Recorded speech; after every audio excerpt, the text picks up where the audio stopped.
The Spirit Bomb is one of Goku's most famous attacks.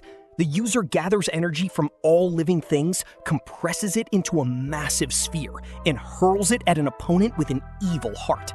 It's powerful, it's iconic, and it has a mixed track record. It failed against Vegeta, it failed against Frieza, but it worked against Kid Buu. Eventually, after Goku got the energy he needed. And in the Tournament of Power, it failed spectacularly against Jiren. Jiren pushed it back with a single glare. The Spirit Bomb exploded, and Goku was consumed by his own attack. The explosion was so massive that it carved a crater into the arena floor.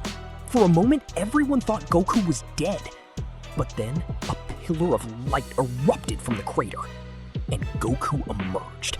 Not in pain, not in desperation, but in a form no one had ever seen before. His hair was silver, his eyes were silver, his aura was calm, fluid, and impossibly powerful. He had unlocked Ultra Instinct. So the question is simple. Why did the Spirit Bomb cause Ultra Instinct? The answer is not straightforward. There are several layers, several explanations, and several contradictions, depending on whether you're watching the anime or reading the manga. Let's start with the anime. In Dragon Ball Super Episode 110, the explanation is framed as a combination of factors. Goku's energy was depleted. He had pushed his body to its absolute limit using Super Saiyan Blue Kaioken. He was running on fumes. When the Spirit Bomb exploded, he absorbed its energy. Goku didn't just survive, he absorbed the Spirit Bomb's energy into his body, and the energy became an energy source that acted as a catalyst for a deeper transformation. Whis explains that the energy from the Spirit Bomb was not enough to defeat Jiren, but it served as a trigger. The heat from the absorption, combined with Goku's sheer will to survive, caused him to break through his self-limiting shells, the mental and physical barriers that held him back. Beerus and Whis identified the result as Ultra Instinct, a state that even most gods of destruction have not been able to master. In the anime, it's essentially a power boost trigger, like the Super Saiyan God ritual, where the absorption of others' energy unlocks a new form.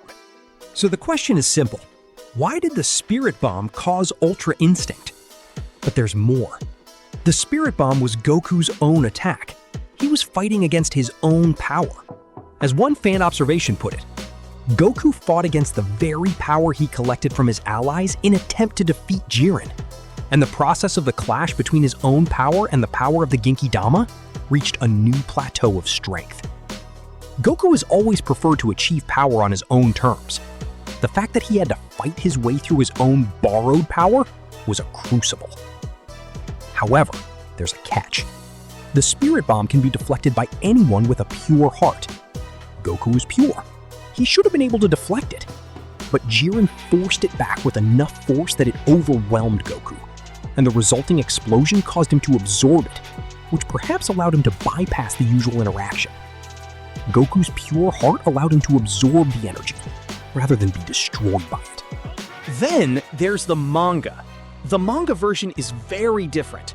In the manga, Goku unlocks Ultra Instinct's sign during his fight with Jiren, but it has nothing to do with the Spirit Bomb.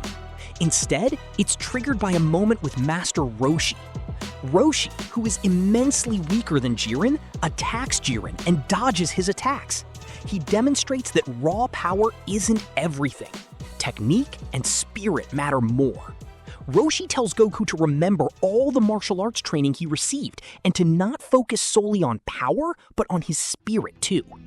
Goku realizes that he must not allow his mind to control his movements.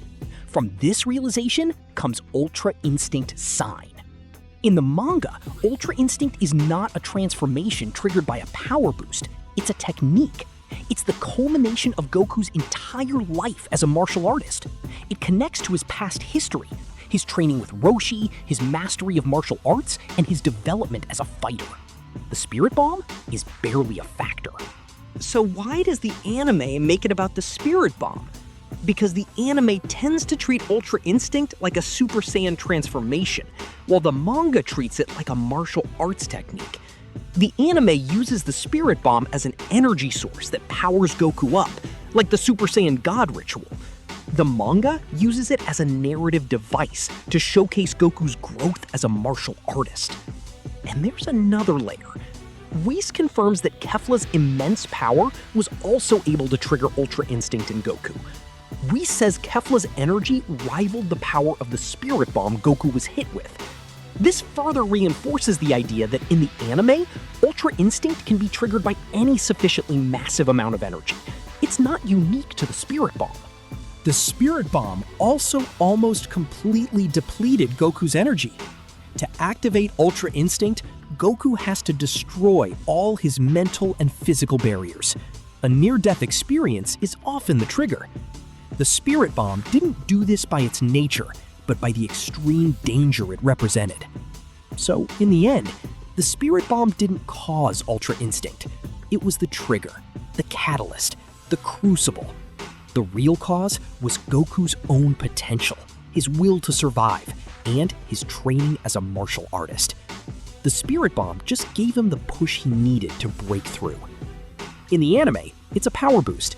In the manga, it's a technique. But the conclusion is the same. Goku unlocked Ultra Instinct because he was ready to. The Spirit Bomb just helped him get there. Favorite Ultra Instinct moment? Mine's Goku emerging from the Spirit Bomb crater. Black hair, silver eyes, calm and unstoppable. What's yours?